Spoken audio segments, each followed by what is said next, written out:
Because of sweetie. No, she's not. She wants treats. She's a treatsy. That's how I live in bliss with cats. I like to believe that it's not because they just want food or some sort of like commodity. It's just like, no, he loves me. But that's like the cynical approach you can take to like I guess literally all anyone. pet ownership. Like I know that like dogs are openly excited, but it's like, do they love you because you captured them and they've developed Stockholm syndrome and they associate you with food and like sure. But you could also say that about humans. Yeah. You have a baby. It's like I love my mom. It's like, do you really love? You're like 2. does your child? Yeah, exactly. It's like, no, you like that you get food and then toys. In the wild, I don't know if babies are meant to be, domesticated. I don't know if they're supposed to be in a house. It's kind of cruel when you think about it. That's why I've taken all my sons to the woods and left them there just so leave that them, they have a chance. Yeah, to hunt for themselves. And then the Night King comes and he turns them into, Well, because the babies aren't satisfied, but just can't. Like, you can't just give, like, you can see they look outside and they freak out when birds and squirrels go by. It's because that's what they want. Yes. They want they're defenseless. We should be teaching babies martial arts. It's unconventional, but I think it's the right way to go for society. I was really desperately searching, like, what are other baby to cat, cat to baby jokes I can make here. I mean, they just want to grab the tail, right? Something about grabbing tails. Did you have a tail when you were a baby? No. Just a little one.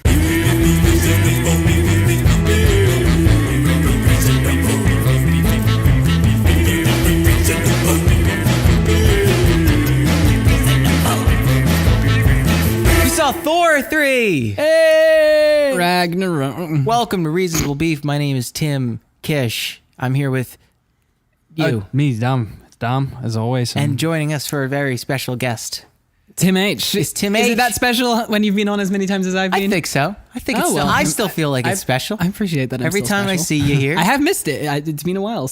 Although I'm excited to hear the bonus beef that yes, I'm part of. that's true. It will be on eventually. It'll be up.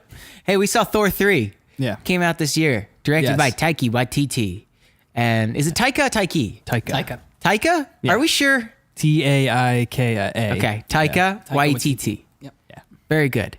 And he's a New Zealand? I do feel bad because I'm pretty sure on an old beef, there's me before I knew who he was trying to remember his name and saying like Tiki Watutu, and that's all sorts of bad. That's bad. Yeah, now it's like if I was doing that knowing actually what his name was, that would have been bad. Sure. But it's also very similar. Like I guess it's also true. I think similar. I got the rhythm right. Yeah, but like regardless, he's now going to be a household name just because really did. This was so interesting to see who wasn't already like a famous director be as front and center in the marketing stuff as he was. Right, I saw him all over the place. Because he's got the indie cred. Like What We Do in the Shadows is extremely funny. It's like very funny. I don't think it's the indie cred though so much as genuine, just who he is and how he is as a person. I think that they realized, well, he's also a performer. Stick him right in the front, right? Because he's a natural performer. Yeah. Like Kenneth Branagh, not a natural performer, right? So he is an actor, though. I mean, he's a very famous actor. But yeah. It was a weird. Of all the Marvel directors you could have picked, you picked the famous It's almost actor. like that was the bit. Oh, was it? Yes. Oh. You looked so genuinely confused. I'm not sure I believe you that was a bit. Come on, you can't. Don't do shifty eyes. Because shifty eyes are just making me think it more. But regardless, yeah, he's such a character. I mean, and he is like a breakout character in the movie, like as Krog, like being one of the Korg. And Krog. also, Krog. I mean, come on, Krog is a rock guy name. And also, I think much like James Gunn or I thought this one did a really good job where his fingerprints are like comfortably on it. Absolutely. Oh yeah. For better for worse. Yeah. I think at times. Sure. I mean, but I guess the argument is always, and it's interesting because I hear the sort of monotony argument and I hear the Marvel movies that all feel similar, but I think it's just a case of, I don't know, if you can play within the parameters, you're allowed to make it your own. Absolutely. It's like Bond. Directors bring their own thing to Bond, but you can't, right. We can't do a introspective indie Bond. Well, I was like, but I will say though, like I do see the Bond comparison, but I think it's a little different because Marvel movies tend to stylistically be very similar, even though, I mean, sure, he did have his own unique taste, but this is like not inexplicably, but inarguably a Marvel ass movie. Yeah, absolutely. And like it's reflected in the fact that the film stops roughly every 25 minutes for like a large fight scene.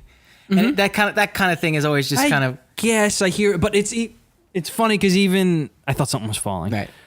That's funny. Like saying it looks like a Marvel thing though to me is interesting because it looks like Guardians or it feels like Guardians, and that was a thing that felt brand new. Like, and this feels new. I wouldn't even say that. Like, I think that's kind of unfair actually. The Guardians thing, and people were saying that when the first trailers were coming out. I think it's influenced by Guardians, of course, but it's very much like interwoven with what they were doing before. I think they did a good job.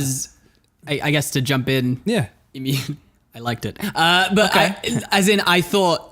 This made me laugh a lot more than Guardians 2 did. Agreed. Well, because I think that this was more explicitly funny, a comedy movie first. Right. Out of every Marvel movie, this is explicitly a comedy action film. Yeah. I mean, and and that's what I mean. But for better or for worse, like we had a brief discussion with Jack when I guess he saw it a couple days ago, and he said that like no moment is allowed to land. And I totally feel that criticism, but at the same time, like it's a comedy movie. It's more Austin Powers than it is Iron Man. You know what's funny is I would take issue with the thing of like not letting it have its moments because I was bracing for impact on that. I was ready for like anytime I felt a feeling like with Odin or even the Loki and Thor like argument of like you completely betrayed me again and blah blah, and they were mad. I didn't feel like they break it at the end, but they always every single Marvel movie does that where they let us have the thing and maybe not 10 out of 10 times the big argument happens, someone walks out and then fucking whoever walks back in and is like where'd he go, like, you know what I mean? And we get that a lot. So it's like I felt, I don't know, I weirdly enough felt like when it was being decisively emotional or whatever, Hulk turning back into Banner and we're just holding on this too close swiveling back and forth as he slams into the sides of the Quinjet. I was like, this is like, yeah, it was cool. Like, I don't know. And I maybe it was me. The audience actively, when Thor said that you're the stupid Avenger, that's all we call you. When he turns around, the audience, everyone went, yeah, like they did feel bad. I'm sorry, it's working more than people give it credit for. But I think it's because I just think that it's strange. This story felt remarkably small for that reason. It certainly and is. really, when you think about it, it's not. It shouldn't be. It's Ragnarok. It's the end of Thor's quote-unquote world and like the start of a whole new saga for him. But in that aspect, it makes sense for them to reinvent the tone of the whole thing now. On the smallness, though, as with Spider-Man now having a talking robot suit, being incredibly not Spider-Man, but in the moment of yes, we need to follow that this is one big story, that like making Ragnarok this thing where you're like, I read an article where it was like no one was ever going to Asgard anyway in the movies, like except for Thor in his movies a couple times. That's true. So it's like just whatever, get rid of it. We don't need that anymore. True. It is the backdrop of like it's important to him, but not to us. Yes, and also it's difficult. So I should give context that I think out of the average Marvel fan I talk to, I think I have a lot more patience for both Thor 1 and 2 than a lot of people do. Yeah. I think I see absolutely though why. Yeah. It's I couldn't get through 2 on a rewatch. Exactly. Right? Like but the first one for sure. Yeah, and it's interesting because I completely understand why he's the least popular sort of solo character in his movies, if that makes sense. Right. And it's interesting because there are definitely there are things that are criticisms of this that I can completely get behind, yet and they would bother me in other movies. And again, it's this weird thing where for some reason some things don't really apply to Marvel in the same way as they do to other franchises. Yeah, you're right, because in some franchises, I would say, yes, it's annoying that the tone shift is that it's this big. And it's annoying that we kill off Thor's friends who were established in Thor 1 and 2 very casually. In another movie, I would say, those characters deserve a better send-off than just being casually murdered, the warriors. Yeah, sure. But then, and similarly, I would say similar things about the way Anthony Hopkins is written out of it or all of that. Yeah. But this is very clean up. It's cleaning up what are we going to do in the next couple movies? Exactly. And also it's an acknowledgement of, okay, those movies sort of weren't quite working, so we're going to go in a different direction, and this has to evolve if we want to keep people interested. Absolutely. So we're going to... And again, if this was meant to be the concluding trilogy of the Thor story, maybe I would be annoyed that it wasn't like the other two. But because I'm watching, we've said this before, but because I'm watching a show, Yeah.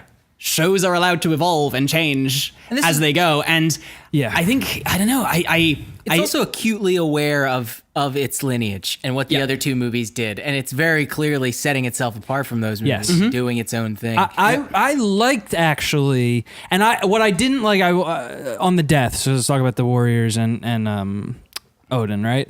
So I liked that it was like, what the fuck?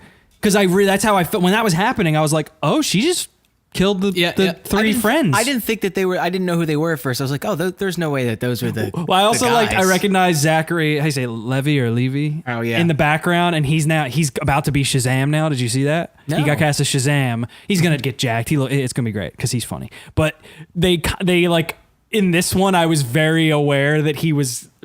In the back. Like wait. Because it wasn't also that in contract. the first story. It wasn't him. It was a different guy who couldn't do the second they one. recast him. Yeah. But anyway, regardless, I liked that death. What I didn't necessarily love is that he never got to reckon with it. He never like heard that happened, and we never saw that he was like fuck. Right. But we will get that Maybe. And this is again the Marvel where you're allowed to be like, and I take issue with it a lot of the time, but sometimes I'm like, I do know eventually he's gonna say something about that. Well, and like, it's funny because, again, I feel like every time that I come into one of these movies, I find it really difficult to not be just impressed by the mechanism of it all. That we've had three Marvel movies this year, and that they are all of like good quality. And in some cases, I thought Spidey Homecoming and this, for me, are better than Guardians 2. Like, but again, it's a high bar. And for them to knock out three of these giant tentpole movies, and for them to all be as good as they are, it's almost that's what I'm enjoying more than anything else. That I feel like I'm coming into these movies. And I sit down and that Marvel logo starts and I do just think to myself, all right, here we go. Going to spend more time with these characters I like. And the genius of it, and when I say genius, I don't necessarily mean from sort of an artistic or cinematic perspective, but in being aware of that they need to cater to a general audience, I'm always impressed. Like my girlfriend doesn't go to all the Avengers movies and she got it. I saw it with my mom. And it's genius. And it's genius little things like, if you didn't see Doctor Strange, you're still aware that Benedict Cumberbatch is him. Yeah. And when he shows up, they do little bits of dialogue like, Earth has wizards now. And when he says, oh, well, I'm keeping track of whether or not you guys are dangerous. And you understand, he's some kind of watcher. Like, and the point being, you don't need to watch Doctor Strange. It's amazing. Yeah. That's amazing that they can do that. It's kind of funny, like that whole scene. The audience that I saw it in, they really felt the movie, but like that scene, they were just kind of laughing because I think it happens so early in the film, people aren't quite adjusted to what this movie is about yet. Sure. And it is doing the very funny thing, like where it cuts and Chris Hemsworth is doing like the really pathetic, like small roll down the stairs. It gets up, like it's very like ragtag and just like you're shooting a comedy movie with no budget, and it's like what would be the gag? Yeah. God damn, like it was just so cute and funny and a great character. Loki landing really. Yes, I have been falling for half an hour. And that really sets the whole thing up where it's the sort of collective cultural knowledge we have of all these movies. Again, my girlfriend hasn't seen Age of Ultron, but she understood when Bruce Banner wakes up and goes, Ultron, did we win? And it's been 2 years. Right. There's just something about how they've managed to pull off this sort of large, big story with characters we all know that we're all checking in on, and you can watch any of them. Yeah, absolutely. I want to get away from patting Marvel on the back as a universe again, because we all of it, we appreciate it. It's just interesting the way it squirms and moves like an organic being. It's like it's insane. It's insane. It's truly like the amount of money and planning required. I also, though, like to get into the movie itself, like I would take issue if someone said this was soulless. I would be like, "What the fuck do you mean?" Well, no, this is like it's not that it's soulless. It's that it's very rarely earnest. Like it's always disagree. being a I don't know what you're comedy talking movie. about. Well, earnest in the way that the early Marvel movies were, right? You know, of not being like this movie checks back in with itself. itself and obviously makes fun of itself sometimes, and it's a straightforward Sure. comedy movie. I'm talking about in the way of like, if you watch the original Iron Man, it's a little melodramatic. Yeah, of course. Like there's like really serious moments, and those serious moments are usually played for levity in this. But then that's again going back to what even you just said of like that's this we're not maybe gonna get that again until we have maybe Captain Marvel even, but we know we're not, right? We know that's not what Captain Marvel's gonna be like. I hope because You know? Homecoming was very funny, was like very like poppy. Yeah. Guardians was very poppy. This was very poppy. It's like, well, I'm really hoping Infinity War takes a little bit more of a serious tone. But It's also, I think that you're seeing, it's that Kate thing Blanchett of, literally knocks over the Infinity Gauntlet in this. It goes fake, boom, and then knocks over, and falls off like comically. It's like, okay. Yes. I mean, but for instance, okay, I agree. We should make sure we talk specifically about this movie because I agree. Otherwise, all of these can delve into. Okay, yeah. Back in But for instance, something. but I'm not gonna. But I'm gonna talk. 10 more minutes. But I thought what this movie did do brilliantly as well.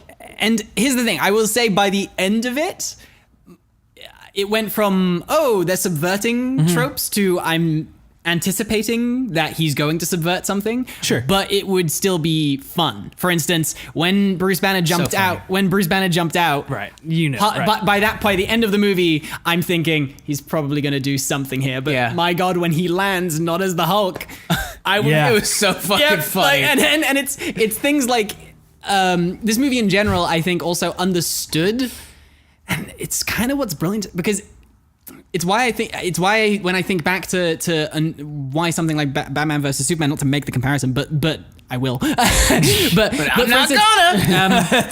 But them fighting in giant CGI nightmare is the thing we've seen a million times with superheroes, and I think. Again, what this movie understands is we've seen Thor and the Hulk fight, so what's going on? And there are two things going on. He's wondering, we're learning information, which is why aren't you recognizing? Right. And so he's trying to get, he's actually actively learning something. And we get the revelation about his thunder powers without. Right. The Right. point is, he understands, he just fundamentally, as a director and as writers, they understand it's not enough just to watch them fight. Right. They understand that if the plot stopped and we just had to watch a cool choreographed fight of two CGI things But it does hitting each slow other. down. Like, Yeah, so but- there are certain points where I was like, about the fourth time they use Immigrant Song, I'm like, that also makes me laugh because they use that song twice in the movie. I've really never seen that in a movie, and I would imagine just because it's so fucking expensive to license a Led Zeppelin song, it's like, we paid $5 million. We're going to play this twice. Well, it's 'cause okay, they we're just going say- to fucking play this 6 or 7 It's times. talking about the Norse gods, and they're saying like Thor and Hammer. Sort of. In a way, I guess. Isn't that whole thing about bringing? Tell Hal I'm coming. That's like the song that's the line that's in there. Yeah. They were enough. License it. Fine. I think it's just It's perfect.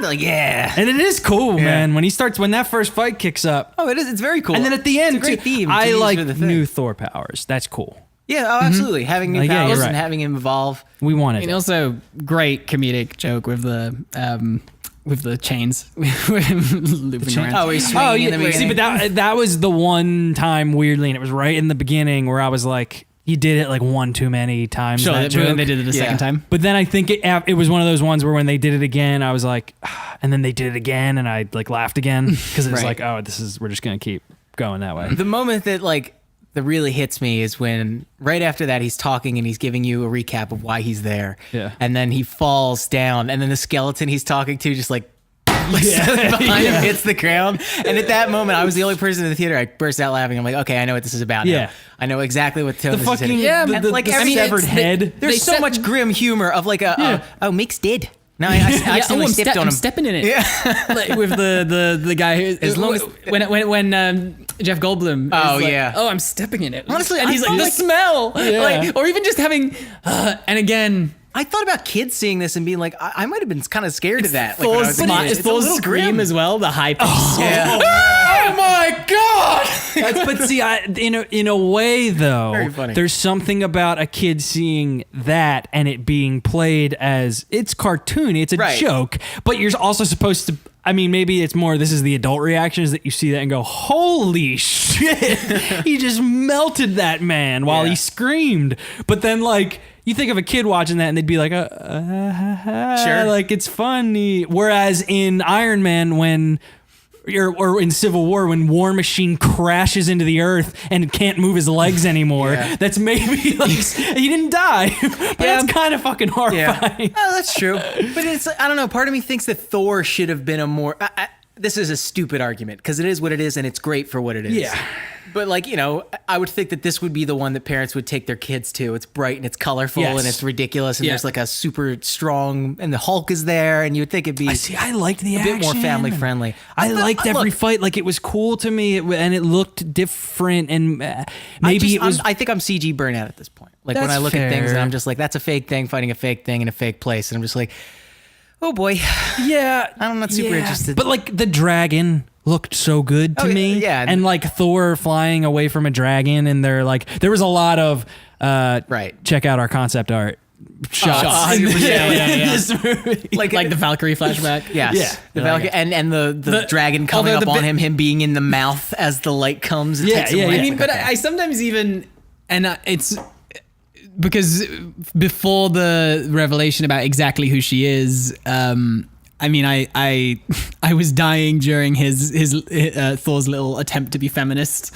Yeah. speech. Oh, God, I think it just yeah. keeps reminding me as well that Chris Hemsworth is a really good funny. comedic actor. Yeah, he is. I know that, you know, he's handsome and he's ripped, and so as a result, everyone has this sort of leading strongman. But I think he actually does. Well, did you see the trailer for like the horse soldiers of Afghanistan? It was like Yeah, the trailer in front of the movie. Horse soldiers Oh my of God. Afghanistan. Yes, it's like it's a very weird propaganda-y trailer where it's like September 12th, 2001. These were the first 12 men to fight against Osama bin Wow. Laden. It's Chris Hemsworth like in fucking military. He like looks like a Interesting. Marine. He's like, we're riding on horses and fighting tanks here in Afghanistan. And that's why, Is that in the trailer? That's an Yeah, incredible line. That's a great line. but yeah, it's just, he is very much a super leading man, but it seems like he does have inclinations to want to be funny. Like he wants to do funny it shit. really, again, it was just his timing with it. I'm For so happy with as it. a line that was perfectly funny, but it was also the sort of, we're Marvel and we know we have a lot of feminist fans and we still have to work Sure. on our female characters, so we're going to do a little addressing of you know, Absolutely. but But let's also give her nothing super important to do. exactly like it's I think it's but I thought but yeah, just everything from the escalation to I wanted to be one, not I mean I love women. Yeah. I mean not like love in a creepy way, but I would disagree that she didn't have anything. Like I No, thought I she didn't like, say anything. I said nothing super important to do because she's a supporting character. And Sure. I liked her. I don't know her name. Valkyrie. Is that her? That's her name, the Valkyrie. Yeah, I mean that's it. That's like all. I think they that's said how- that's how Scrapper 146, and that was what I called her the whole movie because I don't think they ever clarified what exactly her name is. Other than that, I she think is that's a that's Valkyrie. The yeah. yeah, I'm sure that's her name in the way that Spider-Man is Right? Peter Yeah. Parker's name. Right. Sure, but Spider-Man didn't come from an army of Spider-Men. No, it's true. It's true. He didn't? Oh no! Well, I mean, Wait, what the fuck? Hold on. yeah, that's the origin story. He defected from the Spider-Man army. We haven't seen the origin story in the Marvel Cinematic Universe. That's. so- Oh my god. Jesus Christ, it's They should more totally like change it. yeah. Remember, like, cause all right, listen. I know that like 3 other dudes have tried to recreate the Captain America potion, but like We should do just it. one more time, because what I'll do this time is I'll I'll add some spiders. Norman, that's not gonna work, man. Norman, Right. just give it a shot. We gotta tie it in. They're def doing Norman. I mean, Norman is the reason he like. see. Oscorp is gonna whatever. We'll get there. We'll get there see. when we get there. But Thor. But Thor, I was so happy how this is like the. I mean, I'll start touching on the music a little bit, but like this to me felt like such a genuine. Oh, this is a big movie that people like. This is our in this day and age our version of like the Indiana Joneses that people turn up for, and the music I felt like had a lot to do with it in this one. Where there were times and it catches my attention. It caught my attention in Spider-Man too because I think that they all fucking saw that video essay and now everyone's like Marvel's like, oh, we gotta pay more attention to the music. Sure. I actually liked. I don't know exactly how you say. Is it Mark Mothersbaugh. Mothersbaugh. I didn't know how to. Mother's boff. He specifically said that he saw that thing, and then that was like part of why. And he explains like with how many special effects are getting finished lately, that the movie is being finished later than it ever was, and like things aren't all the way there. And then like the people scoring it don't have as much time as they used to. Right. Which is like, oh, that's interesting. It makes sense. I liked he referred to the generic, the gray mush of scores as like wallpaper spray on wallpaper of like Right. it works because it's just kind of behind it, but it's not Absolutely. specific to the like. And his what's was happening. very spacey. It was very much- spacey, but and it also very much established Asgard as like, I mean, if there was any question before, as this is in space, like Right. this is a part of this thing. yeah, Right? They're aliens. I mean, and I don't think they ever quite showed where Asgard is in relation to other space before. And now they like show us off of Asgard where it's just like a floating plane of, I guess it doesn't matter anymore. Right. It literally That's gone. exploded. But, which was a great gag, by the way, of like, Yeah. as long as the foundations are still there, we can yeah. right? Yeah, and that, And it's also just such a cheeky way. Like, this is their home planet. This was a cornerstone of the Marvel universe. Yeah, we're just getting rid of it. We don't really need to deal with it anymore. I see, and I liked all this stuff. I think it did a good job. But back on like the big thing, and just stay on Chris Hemsworth for like a second. Him, the way that he was in this movie, I'm like, this is who I want. I want to come see more movies with this thing where he's good at what he does. He's still strong. He's still Thor. He's not bad. Right. He's not like a bad fighter all of a sudden, but he like still trips, and he's all, like him walking over to the thing when Valkyrie walks into the room and like not knowing where to put his hands before he Sure. says like welcome or whatever. Absolutely. Like I like those. I like that just because that just made it just a little bit better. It's Indiana Jones. I don't know how to say everything. it. It's kind of like he hasn't been this earth cultured, but he's always kind of just been like kind of a little bit of a doof. Like even in the Right. first one. Yeah.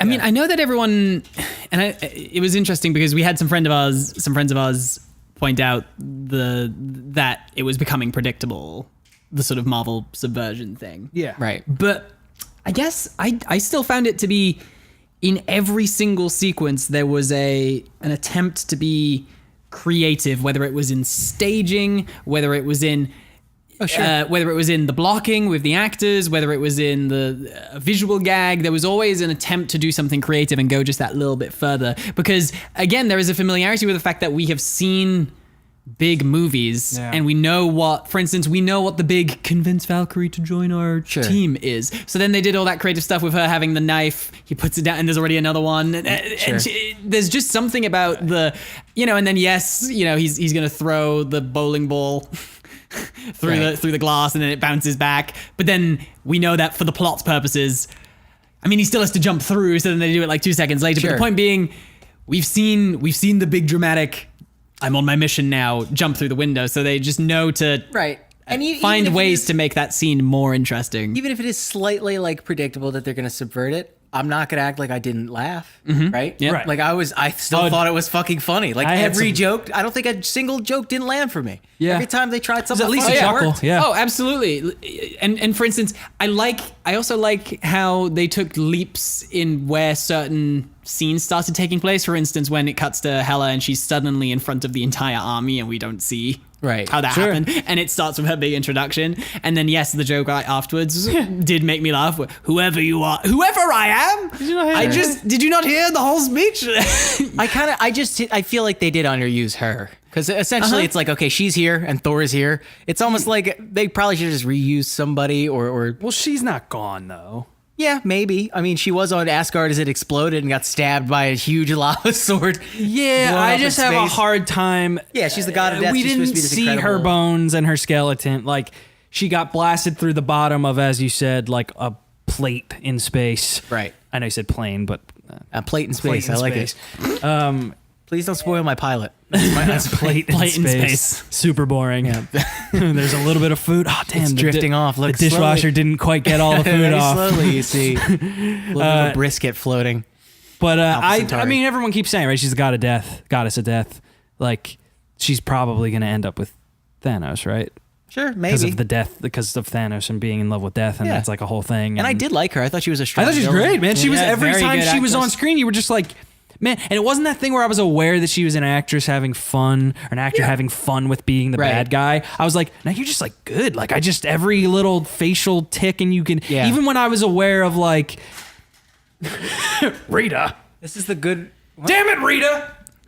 Rita's the maid. I know I've said that before, but I know I've made that joke before. I also, and again, I would see this as there is a valid criticism here, for instance, in, let's say, the idea of taking Odin's legacy and questioning how he got all the, and sort of layering and texturing him and his history and what that says to Thor.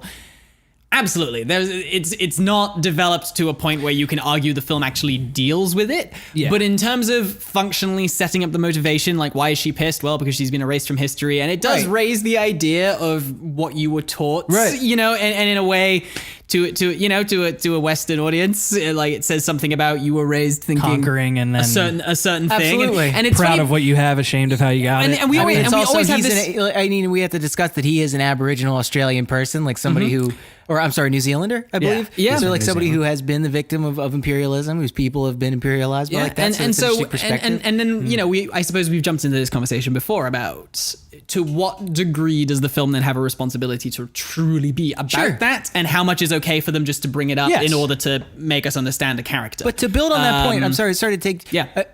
I think that the fact that they don't start to answer is why we're okay with them not answering at all, right? Yes. Because if they've delved into it a little Sure. bit, it's like, well, what about these other questions? It's like, that doesn't really matter. What matters here is the jokes, and we're gonna have a fun adventure, and Thor's gonna fight, and maybe learn something about himself, and then we keep going on to Infinity War. Yep. That's the whole point of this movie, and it's great. They do a good job. It's all about. Commercial It's as hell. all a It's fine. what's the word? Like re-evaluating of your identity in its literal Yeah, in the the meta sense of retconning. like the closest I came to a moment of not annoyance because I had too much fun the whole time. Sure, yeah, absolutely. But the closest I came to maybe a small sigh might be the Thor's, you know, are you the god of hammers? As much as I liked that line, I maybe did have a flashback to Spider-Man and realize, oh, both of them just had to realize they had it within them. right the whole time. Right. Yeah, and that's, you know, I don't know. But it's funny to me because it didn't bug me, You know but what? for instance- what I liked about his powers and how and the Odin, that is such a simple and, in my opinion, it's super effective. Just the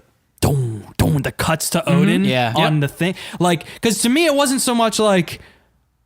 I don't know. You could look into it as is he realizing he has to step up, he has to live up to Right. Odin, the great of all time. But like I saw that just more as he's devastated that his dad's dead, and that's just him like I didn't even he's lost. reckoning with Also, like, I didn't even think about this, but furthering on the point of, I don't know, the idea of Asgard being the people, not the place. Yeah. That's actually also kind of poignant and in line with the conversation we were talking about a culture living on and Right, yeah. Absolutely. And moving to a different country and starting anew as immigrants. And I mean, so that's something I want to talk. So that's Immigrant actually, song. that's a plot. Yeah. Oh, wow. Dun, dun, dun, dun, So dun, dun. that's actually, I guess maybe there is this like a heavy you go. immigrant underlining here, but all the immigrants are blonde hair, blue eyed white people. But also, So we're gonna have but to- also isn't that song like legitimate? Is that not like about I have no like idea what it's Norse and about. bringing your gods to a really new don't land know. and shit? I'd have to read the lyrics, but I want to say that is a plot point that happens in the comics where Asgard falls and they like have Asgard on Earth for a little while. they It's like rebuild in in Norway. Oklahoma. No, it's actually it's in the middle, like Murfreesboro or something. It's the middle of fucking nowhere, like middle America state. And that's something I thought about this movie is that this is the closest to a Marvel comic a movie has ever gotten. I agree. Like even the way Yep. it's written, like if you read modern Marvel comics, it's very funny. It's Yeah. very funny and snappy, just like that, and Yes. referencing things just like that. And I think if you want to say that it's not like the comics, you haven't read comics. To go on that, recently. honestly, I could feel it in a slight way. I had a little bit of a cohesion gripe with just how out there this is compared to like when it is tough when you think about Civil War was that last year? Was that just last year? Yeah. When you think about Civil War and then this, you're kind of like, what the fuck is this universe? Like, what Yeah. are we up Yeah, to yeah, here? yeah.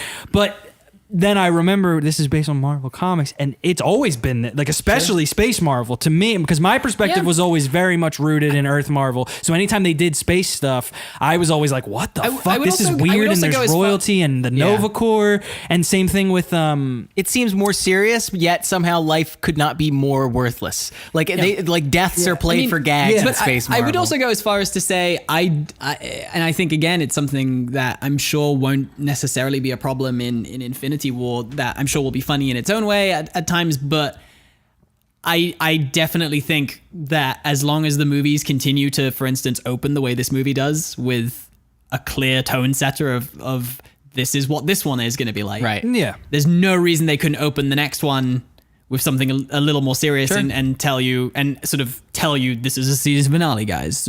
Stuff is actually going to happen in this one. You know, because you're right. This is a movie where the Hulk can fight a big dog and then jump and they do a joke where we don't actually have to watch the giant thing destroy Asgard, and the Hulk hasn't caught on, and he just gives him a big old punch. Big monster, like that's very funny. He was literally, because he'd been Hulk for 2 years, he acted like a 2-year-old. Like, yes, he still was able to speak, but like his whole thing of like the grumpiness of like, no, you go. It's a very funny characterization. Yeah, I was like, this is interesting. I almost didn't like it until I realized like what they were doing. I was kind of like, you're making him like. I mean, I love because I understood Hulk's arc for the first time in this movie, where he is just existentially sad and angry and frustrated at the world. And I never understood the "I'm always angry" line, because what I needed to hear was the line in this one where he says, "I've always been Hulk."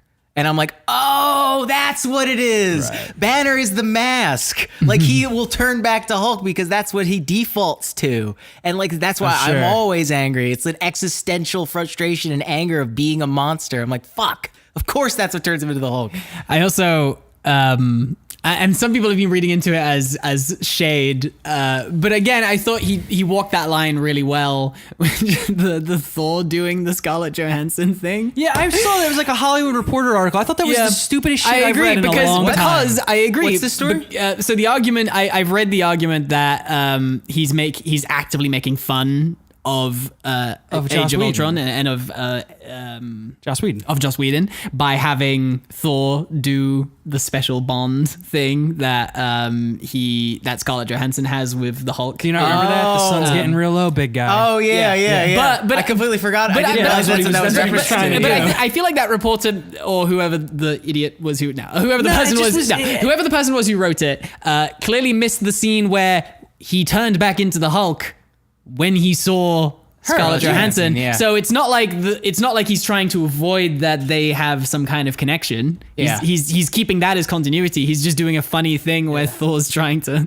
Yeah, like it seemed like such a weird, like, what narrative are you trying to spin here of like infight or like? Well, Joss Whedon just had some, allegations against him, so now we have to turn on him or theorize how everything is now. I think it also just reads such a weird. It reads a very Thor moment of like where he's just like, this is the way this works. Yeah, I just say these things and everything will be fine. Also, I wanted to. A moment, speaking of an internal continuity moment that really got me was because we'd seen the he's a friend from work thing. Right. Yeah.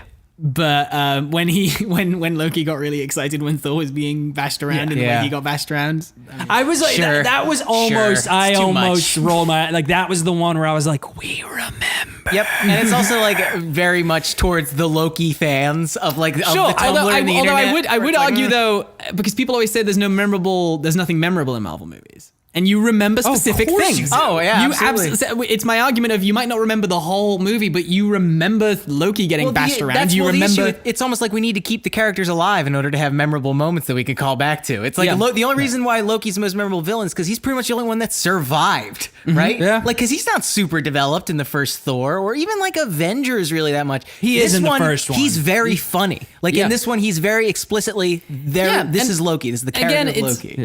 It's something that you could absolutely criticize as well, which is sort of the whole Loki being sometimes as evil as he is, right? And in this, but that's Marvel comics, right? But I agree. The villains are super evil. I agree, and you like the villains, and you like seeing the villains interact with the good guys. I and liked Loki again. Yeah, same. I was like, oh right, I forgot that for those first few movies he was like your favorite. Like everyone, you loved him, and especially in the first of it. Well, he's the butt of a lot of jokes in this one. He literally like throw his body at a group of people. Yeah, he's always the butt of the joke. Are we gonna do help? Get help. Yeah, we're gonna do get help. It's very, very funny. I hate Get Help. Dude, the fucking snake part, the snake joke of like, because he knows how much I like snakes. Yeah, and when I picked it up and he went, that's me. And then that was me. So improv. Yeah, that must have been. Yeah, no, I agree. That felt, is it strange that I thought of you when I know. Because maybe that's why I liked it so much. No, well, because I laughed a lot because I agree. And I don't want to do the thing where I immediately try to analyze why something's funny. Right. But I think I agree. It could be improv because there was something about he turned into a snake and you're expecting, because I'm afraid of snakes. Right, because because he knows how much I like And snakes. when I inspected the beast, I think it's like fucking so. It just makes me mad that he has chops like that. That he's comedy chops like that. He looks like that, and he has No, man, the but it's cadence of great. comedy. We should just be grateful that we get that Yeah.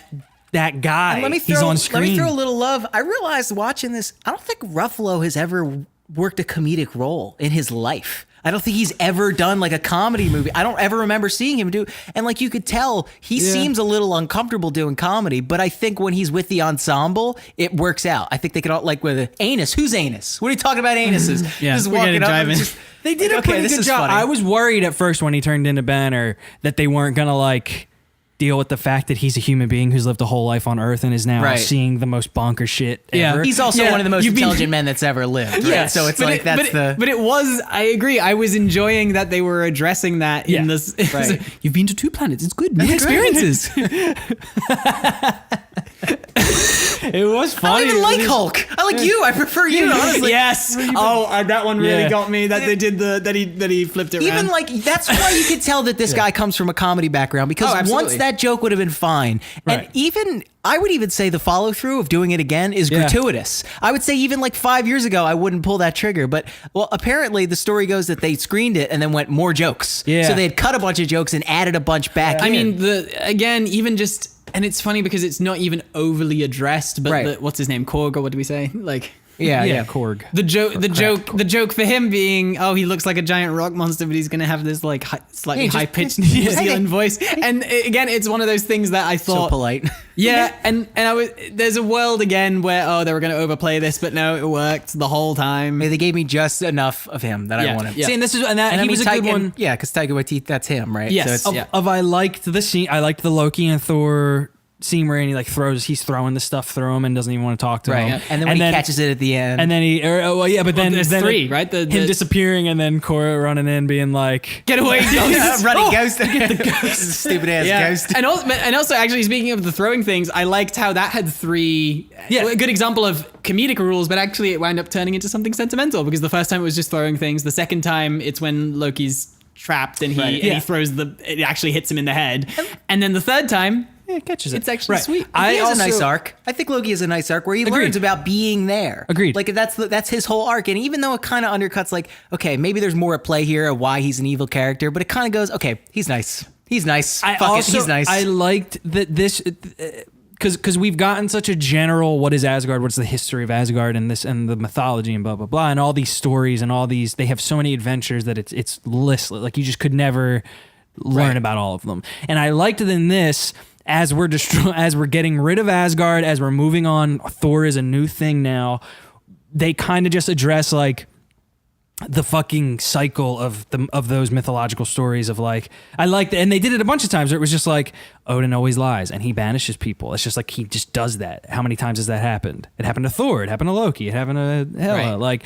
And Loki, he's always going to act like he's on his side again, and then he's going to trick him and betray him again and again and again. That's and true, I like is that they are mythological characters rather than actual people, but Yeah. they're And- also actual. And then, things. now this is them being like, Yeah. we're gonna stop. We're breaking out of that cycle. by of, destroying that big circle on the ceiling. It's Yeah. more than and more than and just- also their motivations for, and this again, it's sort of Marvel's approach, but it worked really well in this, was sort of like Thor and adopted brother Loki don't get along. Loki has issues because his dad never loved him, and that's that motivation from the first movie has carried through until right now. Like that Right. he's rewriting his own history when he's pretending to be Odin, and then he's right. rewriting a way more heralded because he just wants to be.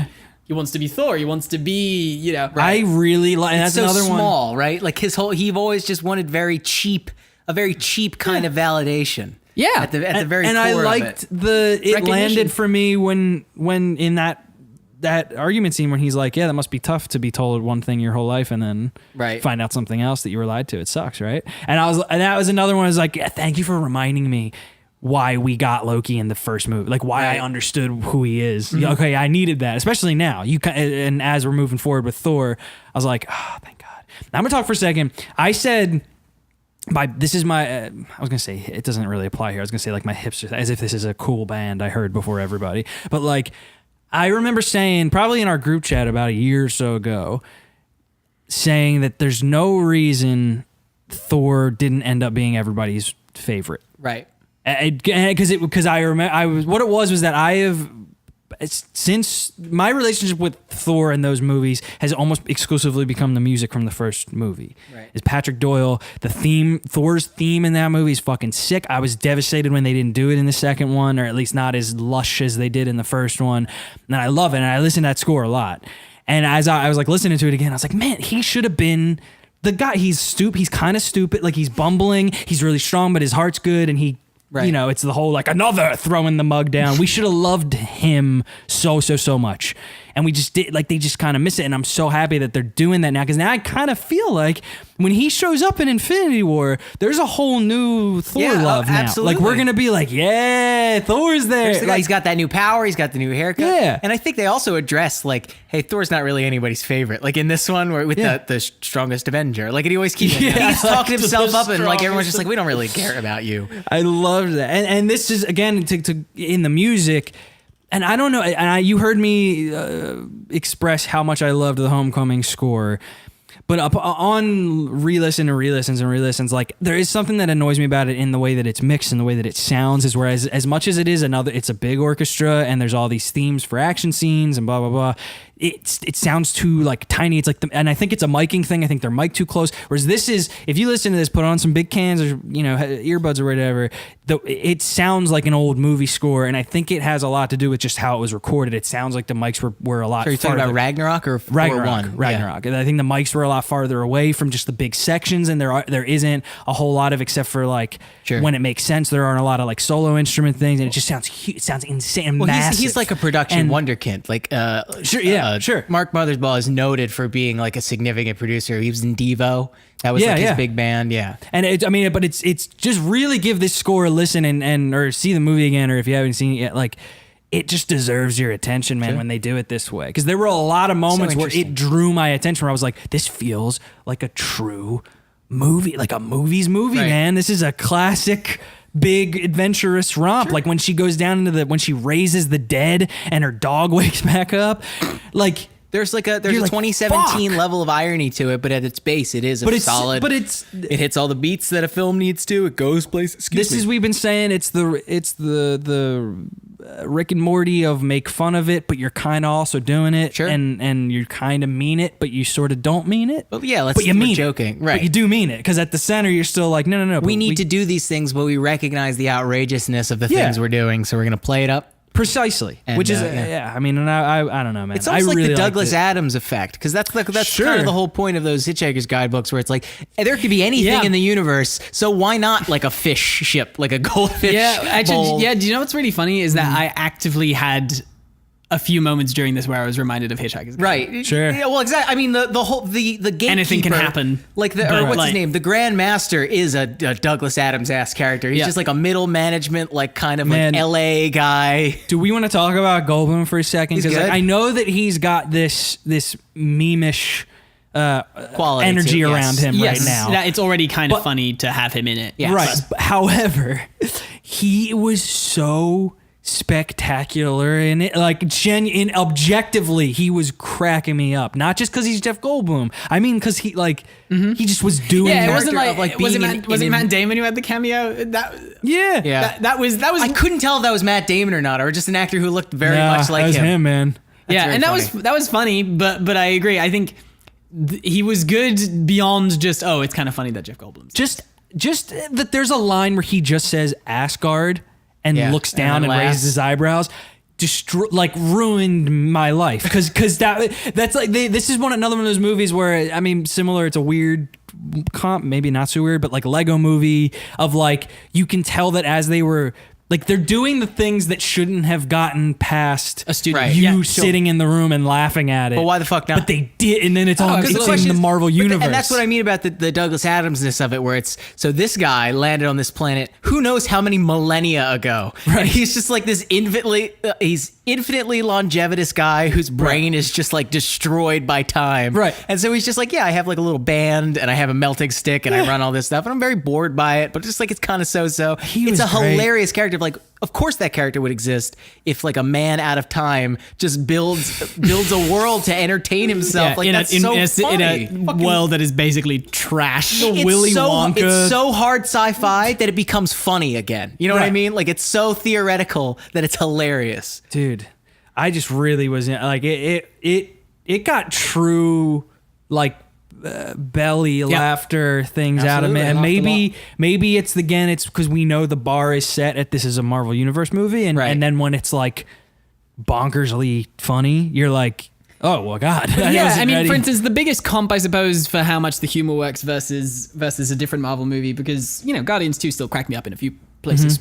Genuinely cracked me up in a few scenes, but for instance, it's more noticeable compared to, let's say, Doctor Strange, right, where the humor feels more awkward. In that it's sort of, oh, we're gonna do Beyonce, or we're gonna do that he's listening to Beyonce, and those things. Though there are still little bits in it that when I think back to, I still remember cracking me up. But for instance, just how genuinely naturally funny this is versus there, it felt more like getting a director who's not really a comedy director to agreed. And how did you feel when Strange showed up? Because I was honestly like, here's what I'll say. I have actually quite a large reaction. I loved him in this more than I loved him in his own movie. Yeah, I agree. He's doing House, right? He's doing Gregory House, MD. That's the character he's doing. Hugh Laurie. Sure, like if you really look at him, he's doing Hugh Laurie's American accent. I think maybe me, just from my personally, I think I liked him in this because he is filling the role that for me forever he filled in Marvel. Right. Because I never read Doctor Strange. I didn't really care about him. So every time he showed up in something, it was supplemental. Just like the arbiter of reality. Yeah. Like, here's some guidance. And Spider-Man would walk up to his thing and he'd be like, I don't know, what do I do about this? And he'd say, I'm not sure, let me go away for a little bit. And then he would just disappear and you'd be like, and Spider-Man's left standing there like, oh. I mean, it's one of the things they've done really well. We're jumping back into Marvel stuff. Let's stay on Thor.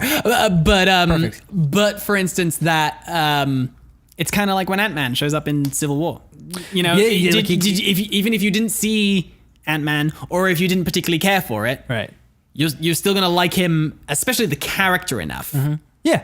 Because it's well enough set up that you will laugh when he becomes a giant in that fight. Right. And it's the same here, where even if you weren't crazy about Doctor Strange, you sort of still get that little reaction of, This guy. He's here now. Yeah, it's really the genius of I guess that's why they cheap out on directors but go hard into the actors, because it's like, okay, as long as we develop a character that people like, it doesn't really matter if the movie's necessarily bad, because we can just repurpose them pretty much any way we want because it's good and people like this person. I can't think of a single Marvel movie that like sunk a character, right? Because I still like Doctor Strange. Right. And that's what they're taking care of. That's their real estate, is that they're betting on us not necessarily being obsessed with the Avengers, right? The first movie, right? They're obsessed with. They want us to be fans and want to see those characters in 20 more movies. I will say, at some point it's going to topple. I always say this. Yeah, but I got to sprinkle in some beef, I suppose, here, and it's not active because I'm going to see this again. I'm going to give this more money, so it's like I clearly loved it, but I'm ready. Like, the Avengers is an interesting one to bring up because I would say that's actually a pretty good candidate for one that you would love just because of what it is and the story of the movie itself and the plot of that movie. Because it is interesting and it goes interesting places and they need an eyeball at one point. It's like, you know what I mean? It just did. That's an interesting story. I like seeing how this comes together. Whereas this wasn't really like an interesting story. Not. The things in it were interesting. Like, the planet is weird. Like, it's a weird fucking place. That's cool. Why it's like a comic book, because it's necessarily not a groundbreaking story, right? I'm hungry, though, for meaning. Twisty, turny, crazy plot now. I want something where you're like, what's going to happen? What is that? Yeah, where do they go from there? And then how do they fix that problem? And because that is also, I mean, as a comic thing, that's also another one of my favorite fucking comic book things, is where it's not so much are they going to win. And I've said this before about Spider-Man. It's never is he going to win. It's how's he going to win.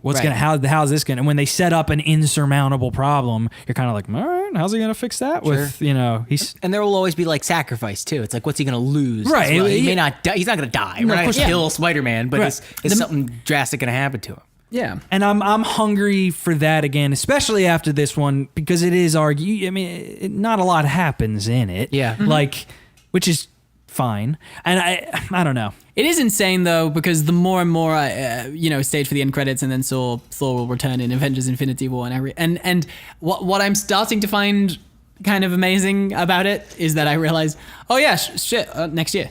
Yeah. Wow, that's crazy. That sort of got Black Panther in February and then Avengers. Oh wow, that's not so far away. That was That's also great. that was a great.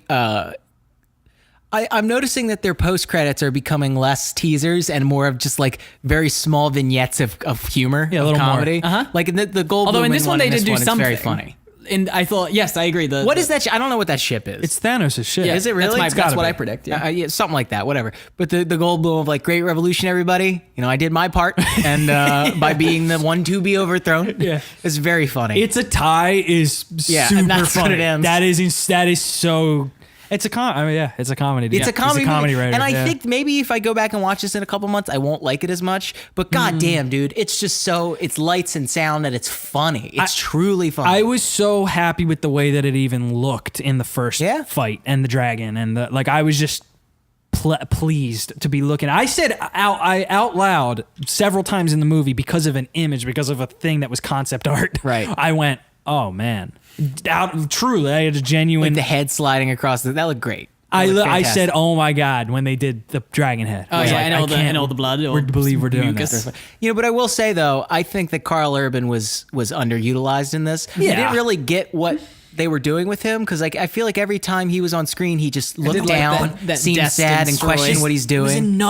was an element though. That was another little chopped up veggie in that soup they were stirring of it feeling kind of old school in a lot of ways of like, that's just like, imagine that dude and that character in some movie from 20 years ago or 30 years ago, like who's just kind of there and people know him from the movie, but I don't know. I feel I'm caught between that thing of where's the line of let things not have to dig into every character and dig into every storyline Right. and blah blah blah, but also like Why are they there? Should why- they? yeah, exactly. Should they have I didn't more really get what weight? his arc was. And I don't know if he he- has a redemption thing at the end, but who cares? Like, this isn't particularly funny. I think I they guess just he's wanted our him in it. perspective. Sure. which is no, it's a bad reason. It's right. not- And then they just to but- kill him. And it's just, Although Asgardian with machine guns, I was like, fuck off. it was In a good way. Like I was like, oh, It was funny. And then like he's the second character we meet, right? And Yeah. they Yeah. establish him so strongly and then immediately let him fall as soon as that Hela is introduced. I mean, it is interesting because I will say this, and I don't know if this is beef or if it's, but I'm having a good time. But I'm always I am always realizing, let's say when they're walking all the Asgardians to safety, and we understand for the plot and all those things, and then there's just a big dog Right. on the rainbow bridge. right. And there are moments when I sort of, and I realize that I'm sort of invested in this, Right. and I'll take a step back and go, this is weird. If anyone pitched me this, even, because I'm the guy who always admits to the fact that I was skeptical about the Avengers working. Right. Like because I feel like a lot of people do revisionist history there where they were like, oh, it was always a great idea, and I was, and I think a lot of people. Oh no, he's worried. Yeah. Yeah, this is probably going to be this is messy, too much and all stuff. and also aren't Thor and Captain America too silly to like really, Right. and also are they going to mesh, all that stuff, and then to take it from having that skepticism at one point to now sort of realizing I'm just watching a really big dog, Yeah. and the Asgardians are running away, and that I'm absolutely with it. I really love that you was- keep calling him a dog. Oh, too. I always think that I know. shit's Do you remember? funny. Do you No, but remember that's when like Hulk fights a early- dog? Everyone remember that. I should be giving it the real name, but I think it's just that I realized when I just saw him there, just But that's the funniest shit about like early mythologies, that those were lazy ass storytellers. Like now we need, so we just watch Stranger Things. It's like, it's like a dog. It's mixed with a plant and it's got like bioorganic parts. They're like, no, the god of he thought the large dog of the god of death. dog, yes. Really large teeth dog, and then brought it Yes. home. And the dragon, it is a lizard, but with wings and many large. Like every mythological creature is either creature small, creature large, creature human legs, creature human top. That's every mythological creature. What have we done? We've done trees. We've done trees that walk around like Trees a that- person. yes, We've done fish people. a fish walked around as a person. Yes, we did a Flower mountain. people. Yeah, that's flower true. people. The moon. Oh, the moon. No, the moon is my mom. The moon is all of our mom. Ah, very good. I saw it. Good stuff. Oh my Weird God. pitch. What if the moon was our mom? I love it.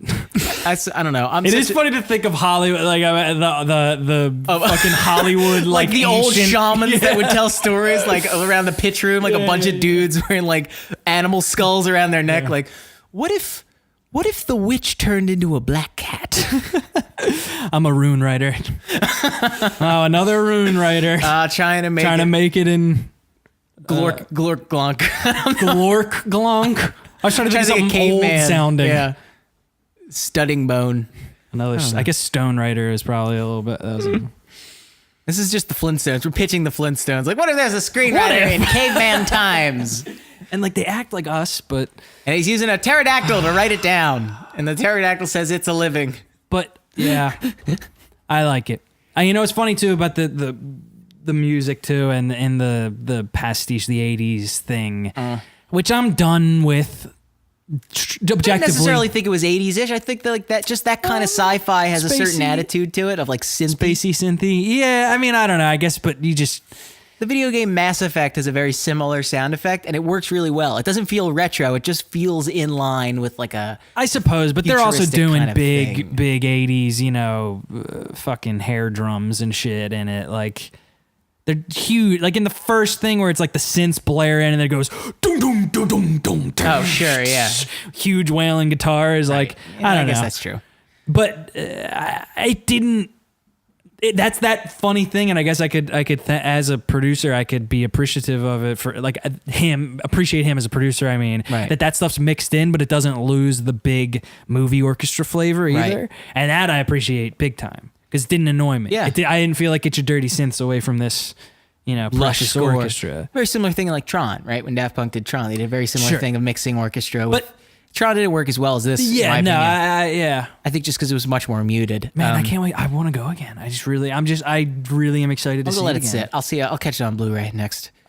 I never see comedies twice, and just because it did clock as a comedy, I'm like, I don't really. But I also, it's not even just to go and to like laugh again. It's like I genuinely want to watch Right. Thor jumping around again and like the Hulk and Thor fight again. I just kind of want to be there for it. All right, guys. We'll bring us in. So in summation, it sucked, and I would really hate it. And I really didn't like we didn't it. jump Yeah, into yeah. as much beef, but I guess I don't know. It's weird because it's a hard It one to always have sucks. beef with. It's like almost every Marvel movie. It just turns into a conversation about the being. Although it was the good organic because you caught beast. it. We talked about it a little bit. We talked about the actual movie. But I suppose it is interesting because it always brings up the what's a criticism. How do you critique this thing? 'Cause Something that's I think- so certain of what it is. Yeah, it's 'cause- playing by and- very much its own rules. Yes, and I think we're still learning this. I think it's one of the reasons that no one Absolutely. quite knows what to do with it because it's probably, we'd go as far as to say, the only truly successful cinematic universe with like, Absolutely. because I don't put Star Wars in the same category because you're more invested in the direct continuity at the moment. And it's- with Yeah, and we will be for quite a while. It feels like. Yeah. I mean, even Han Solo. It's like that's still. yeah, sure, but it's not I like think disparate things. But yeah. exactly, but this is sort of more. I think as critics and people who discuss media, it's sort of tough because you have to you still don't quite know how. Right. Sure. And I think we'll only be able to eventually, in hindsight, we'll be able to go. Like, I can't walk into this the same way I'd walk into like the killing of a sacred deer. They're Yeah. very clearly up to like Right. one's a film-ass film. Yeah. It's so strange. It's almost like its own medium in a way. Yeah, like yeah. of the comic book or like the Marvel movie. Because it very much speaks its own language. It's like what you're saying. We're still learning how to quite process it. I know some people who get like, Marvel movies suck. It's like, well, I don't know how you could quite say that because they are different enough that they are technically like, very different movies. and It's also too just- competently made. It's, That's we've always said the that. thing. Yeah, It's we just always such say a that. It's like movie. it's It's a hard. blockbuster. I have a hard time taking anyone seriously who says that they That there's suck, nothing that they're to it. bad. Yeah, yeah. Right. It's like they're not bad, dude. I mean, like, dude, I just think you don't like it. I think it's not because your, it's not your flavor. I completely understand. Not for me. Yeah, of That's- course. And I also understand picking and choosing. Like my roommate Diego is sort of not into. I pick and choose. Yeah, Absolutely. exactly. He's I have not. my He's not that favorites. into. He's not that into to Marvel in general. But for instance, I think for him it would be something like actively disliked Avengers 2, quite liked Civil War, actively disliked Doctor Strange, really liked Spider-Man: Homecoming. So again, it's sort of you. and I think for a lot of people that's what it is now. It's sort of oh, that one appeals to me. I'll go watch that. For me it keeps happening in hindsight, where I would maybe say that we're a year on, almost exactly a year from Doctor Strange, right? It just was a couple days ago. Just about. I think I disliked it. Like I think it's bad. Yeah, I think it was a Yeah, I just couldn't get over that second watch where I was like, what was I thinking? I think it's what we saw in like a Chinese theater in 3D. It was huge and people were laughing. Yeah. I was just like, oh yeah. And a good time.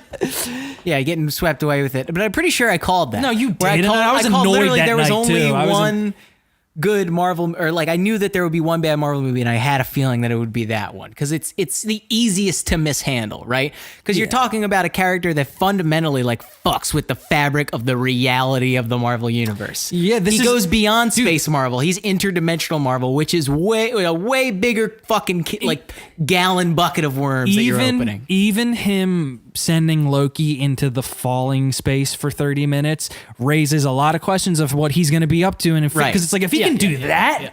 What are we? What they need to establish is that he is a arbiter. He does not do anything unless it's absolutely necessary. Like he's only there to protect the sanctity of the earth. Like, he shows up, he's like, hi, I noticed you're on Earth. How do I make you leave? And it's like, that is his whole arc in this movie. And that's great. But they need to establish that he can't, or maybe he can't leave Earth. You know what I mean? Like he's not allowed. He always needs to be there to protect it. Cause that was isn't that sort of what they established at the end of Doctor Strange, that like all the other houses fall except for his, and he's sort of the last bastion against his and the Korean, South Korea. That's where they were at the end, right? Yeah. That one's still there because they fix it because he like turns time back.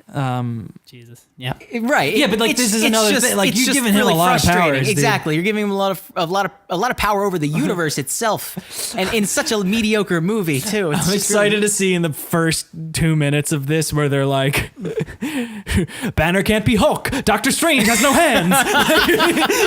It's like we can't fucking do it. Nobody's got anything. It's gonna be over in a second. It's just Spidey. It's just Cap. But we'll give Spider-Man his spider sense. In case Cap has no shield. Yeah, Cap has no shield. Iron Man's naked. No, even regular clothes. All right, how do we beat Thanos? With friendship, power of love. Yeah. All right, we'll pack this in. What if we like trick him? All right, what if I dress up like a pretty lady and I say, "Hey there, big boy." Yeah, I mean, it's one of those things where it'll always be interesting because I'm sure that in the example I always brought up was that in the first Avengers when Tony Stark and Thor are punching, that there's a part of that just doesn't make sense. Just on sort of, if you really wanted to get too into sort of how strong is that hammer versus his suit. Sure. And I think, because even this movie does that a little bit. And I always point out that I think it's what they understand is that if there's enough other stuff going on and there's interesting character stuff going on, you'll be okay with it. But it's like the point I was making in Wonder Woman about, did that punch hurt? It's similar in a way where she destroys his hammer, something sort of defined as incredibly strong, and she's like unfathomably strong. Right. And then at the end of the movie, I don't exactly know what's changed, why he can punch her now. Right. Until they sort of go, and then I guess his lightning powers are strong enough. But it doesn't matter. That's sort of what I doesn't sort of, matter. But again, But they do say that it's like he's like, I just hit her with the biggest lightning bolt of all time and she's fine. So I think that they weren't being like, and now he's strong enough to win, because that's not how they win. I think it was just more that he was able to, with the lightning, at least keep her away for long enough. And also, Odin does say, like, hey, that thing is pretty much just like a tuning fork for your power. And it would make sense for her to know how to, like, deactivate those kind of things or to destroy that kind of thing. Sure. That's just kind of what I thought of it as. But I know what you mean, because it's like, Jesus. But as far as the Iron Man and Thor punching, I do like the idea that it's, okay, we do have magic, we do have technology, and they could be comparable. Like, Tony Stark's technology is the most advanced, and it might not be as strong, but like technology can keep up with magic if you give it enough resources. Yeah. And then you get Ultron, where they tear through every Ultron like it's made out of tin absolutely. cans. But but I think that's why I always jump back to you don't care in the way that you don't want a history lesson in Inception on how they get into the dreams. Sure. I understand that it's a box and it goes into the Sure. That's Right. like Just for all, calling it a box. well, for all that, it's funny because for all that people say that, like, oh, Inception's so brilliant, and so like it's because that movie's interested in ideas. The movie knows you don't care how the getting in the dream thing works, And that's always like the prequel disease, right? Where there will be an original property that's like that, and the prequel will tell us why it's like that. And it's like, no, stop it. Cut it out. I wish I could think of an example off the top of my head, but that's like a noted Midichlorians? thing. Yes. Oh, midichlorians is a perfect example. yeah, you don't want to know how that became a thing. Here's Vader as a little kid. Patton Oswalt has that joke, like, you like Angelina Jolie? She give you a big boner? Here's John Voight's ball sack. Like, we don't want I want the thing that I like. Whatever. We got to do three-headed and get the fuck out of here. Okay, three-headed critic on Thor. We're going to cut it off with Tim, Dom, me. Okay. So in a circle. Let's go. Thor. Ragnarok. Was A Certain kind of flavor.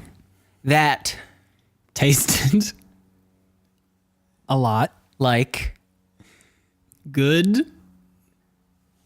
Chicken. hell yeah. This time it was active pass the baton. Yeah. As we were looking at each other, so who's gonna do the funny thing? I'm gonna stall.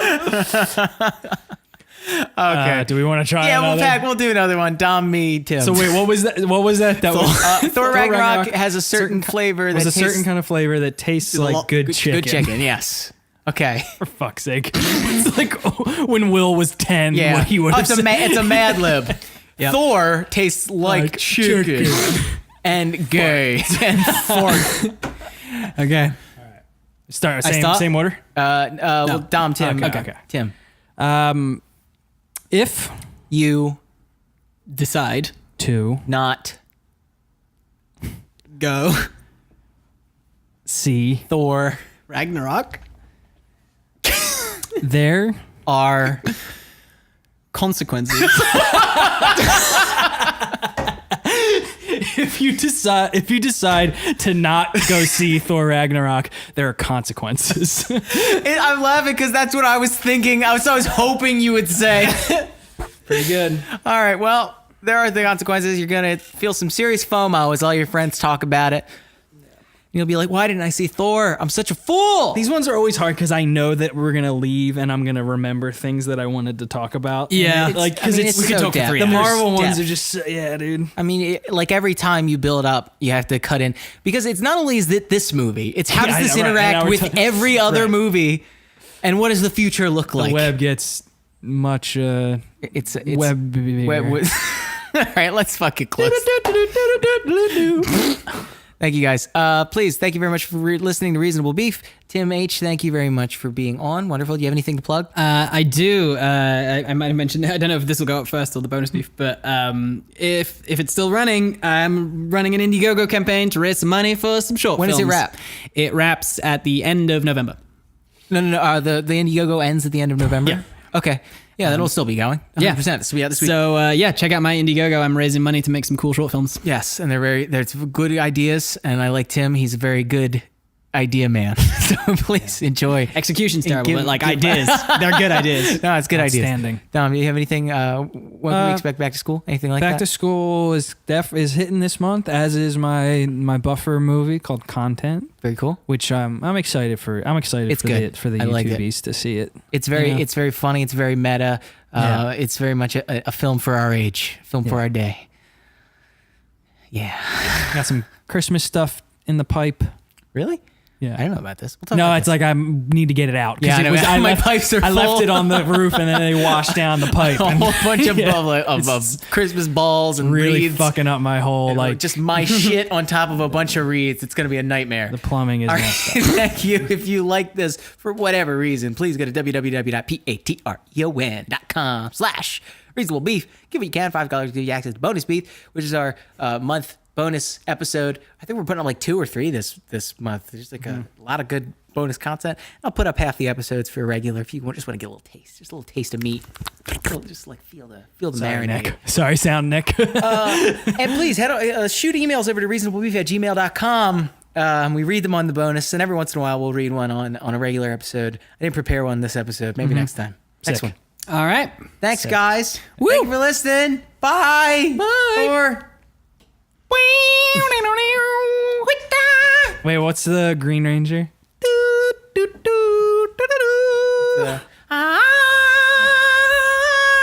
What's like the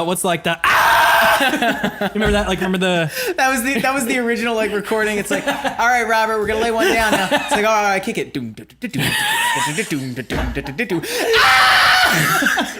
No, sorry. It's hard. It's hard with the lyrics just written, but we were hoping you would do like a You want to give me like another one? Oh yeah, no problem. We'll cut it down. Okay. All right, we got it.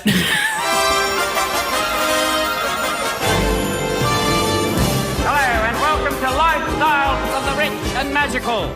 That's right, we're taking you to the marriage of the millennium. And who's this coming on the lovely stretch camel? Oh, it's Cleopatra and Caesar, and they're bringing a salad. How wonderful. Oh, look, there's Osiris. Oh, Osiris! Osiris, can we have a word with you? Oh, no, the crowd is parting. Who's coming? It's Moses! And your name is? I'm Thor. You're Thor? Well, it hurts. Once again, this whole broadcast has been brought to you by Sam. It's everywhere. Get used to it.